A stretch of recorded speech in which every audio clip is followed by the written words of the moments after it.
નમસ્કાર મિત્રો, સ્વાગત છે તમારું ખેડૂત ખબર યુટ્યુબ ચેનલમાં। આ વિડીયોમાં આપણે આજના તાજા સમાચાર મેળવીશું, જેમાં ગુજરાત પોલીસ ભરતીને લઈને સરકારનો મોટો નિર્ણય। હેલ્મેટ નહીં પહેરો તો લાયસન્સ રદ થશે। અગ્નિવીરો માટે સરકાર દ્વારા નવી તક આપવામાં આવી। કપાસની ખરીદી શરૂ કરવામાં આવશે। આ ઉપરાંત પીએમ આવાસ યોજના હેઠળ રાજ્યમાં વધુ 2.44 લાખ મકાન બનાવવામાં આવશે। બાળ કલ્યાણ વિભાગની બહેનોએ સરકાર સામે મોરચો માંડ્યો। કચ્છમાં ભૂકંપના આંચકા નોંધાયા। નવરાત્રિ માટે નવા નિયમો જાહેર કરવામાં આવ્યા। નમો સરસ્વતી વિજ્ઞાન સાધના યોજનાને લઈને મોટી જાહેરાત કરવામાં આવી। હવામાન વિભાગ દ્વારા ગુજરાતમાં ગાજવીજ સાથે ભારે વરસાદની આગાહી। તેલના ભાવમાં મોટો વધારો। સીએમ ભૂપેન્દ્ર પટેલ દ્વારા મોટો નિર્ણય કરવામાં આવ્યો। સરકારી કર્મચારીઓ માટે સારા સમાચાર। આ તમામ સમાચાર વિશે આ વિડીયોમાં વિગતે સમાચાર મેળવીશું। તો વિડીયોમાં આગળ વધીએ તે પહેલાં તમે અમારી ચેનલમાં નવા છો તો ચેનલને નીચે દર્શાવેલું લાલ કલરનું સબસ્ક્રાઇબ બટન દબાવી ચેનલને જરૂર સબસ્ક્રાઇબ કરી લેજો। તો ચાલો મિત્રો, આજના સૌપ્રથમ મુખ્ય સમાચાર જોઈએ। પોલીસ ભરતીને લઈને સરકારનો મોટો નિર્ણય। મિત્રો, વાત કરીએ તો પોલીસ ભરતીને લઈને રાજ્ય સરકાર દ્વારા મોટો નિર્ણય કરવામાં આવ્યો છે। વર્ષ 2025માં પોલીસ ફોર્સમાં 14,820 અને સિવિલિયન સ્ટાફોમાં 245 જગ્યા પર ભરતી કરવામાં આવશે। રાજ્ય પોલીસ વર્ગ દળ તેમજ વર્ગ 3ના વિવિધ સંવર્ગોની કુલ 14,820 જગ્યાઓ ઉપર સીધી ભરતી કરવામાં આવશે, તેમ ગૃહ રાજ્યમંત્રી હર્ષ સંઘવીએ જણાવ્યું છે। ત્યારબાદના મહત્વના સમાચાર તરફ આગળ વધીએ તો અગ્નિવીરો માટે નવી તક આવી। મિત્રો, વાત કરીએ તો ઇન્ડો રશિયન સંયુક્ત સાહસ બ્રહ્મોસ એરોસ્પેસ પ્રાઇવેટ લિમિટેડે તેની કંપનીમાં ઓછામાં ઓછી 15% ટેકનિકલ પોસ્ટ ફાઇટર માટે અનામત રાખવાનો નિર્ણય કર્યો છે। કંપની દ્વારા કહેવામાં આવ્યું છે કે ટેકનિકલ પોસ્ટ ઉપરાંત વહીવટી અને સુરક્ષા જરૂરિયાતો અનુસાર અગ્નિવીરોને પણ પ્રાથમિકતા આપવામાં આવશે। ત્યારબાદના મહત્વના સમાચાર તરફ આગળ વધીએ તો પીએમ આવાસ યોજના હેઠળ રાજ્યમાં વધુ 2.44 લાખ મકાન બનાવવામાં આવશે। મિત્રો, વાત કરીએ તો પીએમ આવાસ યોજના ગ્રામીણમાં 2024-25ના વર્ષ માટે ગુજરાતને આપવામાં આવેલા 54,000 લક્ષ્યાંક સામે આ યોજનાના અમલીકરણમાં ગુજરાતની શ્રેષ્ઠતા અને લાભાર્થીઓની વધુ સંખ્યાને ધ્યાનમાં લઈને કેન્દ્ર સરકારના ગ્રામીણ વિકાસ મંત્રાલયે વધારાના 2.44 લાખ આવાસોનો લક્ષ્યાંક પીએમવાય ગ્રામીણ યોજનાને ફાળવ્યો છે। આ યોજના હેઠળ 2.44 લાખ નવા મકાનો બનાવવામાં આવશે। ત્યારબાદના મહત્વના સમાચાર તરફ આગળ વધીએ તો ભારેથી અતિભારે વરસાદની આગાહી। મિત્રો, વાત કરીએ તો હવામાન વિભાગ દ્વારા રાજ્યમાં 6 જિલ્લામાં વરસાદનું ઓરેન્જ એલર્ટ આપવામાં આવ્યું છે। ભરૂચ, વડોદરા, છોટાઉદેપુર, ગીર સોમનાથ અને ભાવનગર તેમજ અમરેલી જિલ્લામાં ભારેથી અતિભારે વરસાદ પડશે તેવી આગાહી હવામાન વિભાગે કરી છે। આ તમામ જિલ્લામાં વરસાદનું ઓરેન્જ એલર્ટ આપવામાં આવ્યું છે, તો 11 જિલ્લામાં વરસાદનું યલો એલર્ટ આપવામાં આવ્યું છે। જેમાં મિત્રો, વાત કરીએ તો જૂનાગઢ, બોટાદ, સુરેન્દ્રનગર, રાજકોટ, અમદાવાદ, આણંદ, ખેડા, પંચમહાલ, દાહોદ, મહીસાગર અને અરવલ્લી આ તમામ જિલ્લામાં ભારેથી અતિભારે વરસાદ પડશે। આ ઉપરાંત ગુજરાતના તમામ જિલ્લામાં વરસાદનું એલર્ટ આપી દેવામાં આવ્યું છે, એટલે કે આગામી સમયમાં ગુજરાતના વિવિધ જિલ્લામાં ભારેથી અતિભારે વરસાદ પડશે। ત્યારબાદના મહત્વના સમાચાર તરફ આગળ વધીએ તો આ તારીખથી ટેકાના ભાવે કપાસની ખરીદી શરૂ થશે। મિત્રો, વાત કરીએ તો કેન્દ્ર સરકાર 1 ઓક્ટોબરથી ટેકાના ભાવે કપાસની ખરીદી શરૂ કરી દેશે। તેથી ગુજરાતમાં પણ 1 ઓક્ટોબરથી જ ટેકાના ભાવે કપાસની ખરીદી શરૂ થશે। જે ખેડૂતો કપાસ પકવે છે તેઓ 1 ઓક્ટોબર 2024થી ટેકાના ભાવે કપાસ વેચી શકે છે।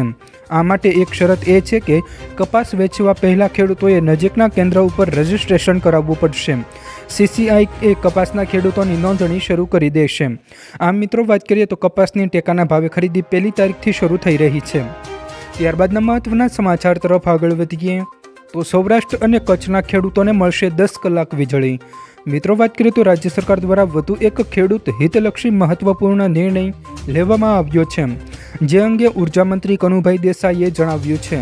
ખેડૂતોના હિતમાં સીએમ ભૂપેન્દ્ર પટેલના નેતૃત્વવાળી રાજ્ય સરકારે સૌરાષ્ટ્ર અને કચ્છ જિલ્લામાં ખેડૂતોના મગફળી તેમજ અન્ય ઊભા પાકોને બચાવવા માટે તેમજ ખેતી માટે ખેતીવાડીની દરેક ગ્રુપને 10 કલાક વીજળી આપવાનો ખેડૂત હિતલક્ષી નિર્ણય કર્યો છે, જેનાથી હવે ખેડૂતોને 10 કલાક વીજળી મળી રહેશે। ત્યારબાદના મહત્વના સમાચાર તરફ આગળ વધીએ તો હેલ્મેટ નહીં પહેરો તો લાયસન્સ સસ્પેન્ડ કરવામાં આવે. મિત્રો વાત કરીએ તો ગુજરાત હાઈકોર્ટે એક PIL મામલે સુનાવણી દરમિયાન ઓથોરિટીને સૂચના કર્યું હતું કે કોઈપણ વાહન ચાલક ટ્રાફિકના નિયમોનું 3 વખત ઉલ્લંઘન કરે એટલે તેનું લાયસન્સ 3 મહિના માટે સસ્પેન્ડ કરવામાં આવે. ત્યારબાદ ઉલ્લંઘન બદલ 6 મહિના માટે લાયસન્સ સસ્પેન્ડ કરવામાં આવશે.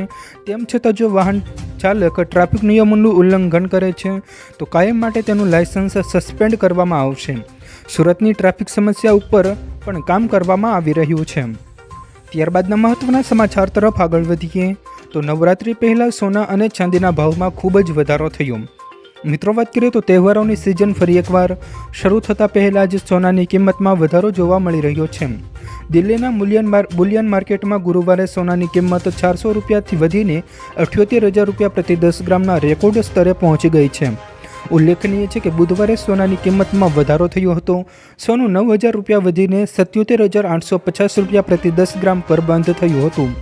આમ મિત્રો વાત કરીએ તો નવરાત્રી પહેલાં સોના અને ચાંદીના ભાવમાં ખૂબ જ વધારો થયો છે.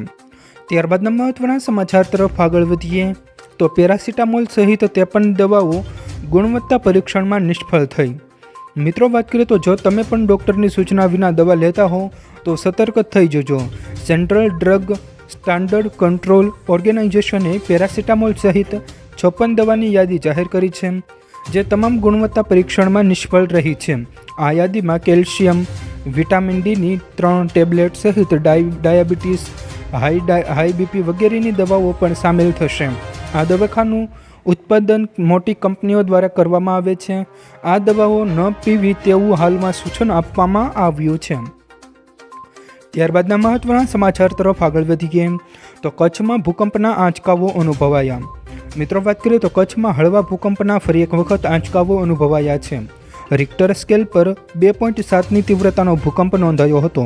વહેલી સવારે 6:27 ભૂકંપના આંચકાઓ અનુભવાયા હતા. મિત્રો વાત કરીએ તો રાપરમાં ભૂકંપનું કેન્દ્રબિંદુ નોંધાયું હતું. ત્યારબાદના મહત્વના સમાચાર તરફ આગળ વધીએ તો નવરાત્રી માટે નવા નિયમો જાહેર કરવામાં આવ્યા. મિત્રો વાત કરીએ તો રાજ્યમાં નવરાત્રિના તહેવારને લઈને સુરત પોલીસ દ્વારા જાહેરનામું બહાર પાડવામાં આવ્યું છે. સ્પેશિયલ બ્રાન્ચના DCPએ જણાવ્યું હતું કે શહેરમાં પાર્ટી પ્લોટ અને સોસાયટીમાં ચાલતા ગરબામાં રાત્રિના 12 વાગ્યા સુધી જ સ્પીકર વગાડવાની મંજૂરી છે. આ દરમિયાન મહિલાઓની સેફટી માટે સી ટીમ તૈનાત કરવામાં આવશે. આ વર્ષે ડ્રોન અને ઘોડેસવાર દ્વારા સુરક્ષા રાખવામાં આવશે. ત્યારબાદના મહત્વના સમાચાર તરફ આગળ વધીએ તો નમો સરસ્વતી વિજ્ઞાન સાધના યોજનાને લઈને મોટી જાહેરાત કરવામાં આવી. મિત્રો વાત કરીએ તો કુબેરભાઈ ડિંડોર અને શિક્ષણ રાજ્યમંત્રી પ્રફુલભાઈ પાનસેરિયાના માર્ગદર્શનમાં અનેક નવી યોજનાઓ દ્વારા શિક્ષણનો વ્યાપ સતત વધી રહ્યો છે. આવી એક શિક્ષણલક્ષી યોજના છે નમો સરસ્વતી વિજ્ઞાન સાધના યોજના. આ વર્ષે જ પ્રથમવાર અમલમાં આવેલી આ યોજના અંતર્ગત 20 સપ્ટેમ્બર 2024 સુધીમાં રાજ્યના ઉચ્ચતર માધ્યમિકના 1.20 લાખથી વધુ વિદ્યાર્થીઓને 12 કરોડ રૂપિયા કરતાં વધુની સહાય રાજ્ય સરકાર દ્વારા ચૂકવવામાં આવી છે તેવું શિક્ષણ વિભાગે જણાવ્યું છે. ત્યારબાદના મહત્વના સમાચાર તરફ આગળ વધીએ તો તેલના ભાવમાં વધારો થયો. મિત્રો વાત કરીએ તો સરકારી આંકડા મુજબ છેલ્લા 1 મહિનામાં સરસવ તેલના ભાવમાં 9.10% અને પામ તેલના ભાવમાં 14.16%નો વધારો થયો છે. તે જ સમયે છૂટક બજાર અને ઓનલાઈન ગ્રોસરી કંપનીઓના પોર્ટલ પર સરસવના તેલના ભાવમાં 26% સુધીનો વધારો થયો છે. આમ મિત્રો વાત કરીએ તો ખાદ્ય તેલના ભાવમાં દિવસે ને દિવસે વધારો જોવા મળી રહ્યો છે. ત્યારબાદના મહત્વના સમાચાર તરફ આગળ વધીએ તો લોડરથી લઈને ગાર્ડ સુધી તમામની કમાણી વધી જશે. મિત્રો વાત કરીએ તો તહેવારો પહેલાં કેન્દ્ર સરકારે દેશની મોટી વસ્તીને સારા સમાચાર આપ્યા છે. સરકારે કુશળ, અર્ધકુશળ અને અકુશળ તમામ વર્ગના કામદારો માટે લઘુત્તમ વેતન દરમાં વધારો કર્યો છે, જેનો લાભ કરોડો લોકોને મળવાનો છે. બાંધકામ શ્રમિકોથી માંડીને સફાઈ કર્મચારી, લોડિંગ, અનલોડિંગ તેમજ ગાર્ડનું કામ કરતા શ્રમિકોને તહેવારો પહેલાં ભેટ આપી છે. આ તમામ કુશળ, અર્ધકુશળ અને અકુશળ વર્ગના કામદારોની કમાણી વધવાની છે, કારણ કે સરકારે લઘુત્તમ વેતન દરમાં એટલે કે કામદારો માટે લઘુત્તમ વેતનમાં વધારો કરવાની જાહેરાત કરી છે.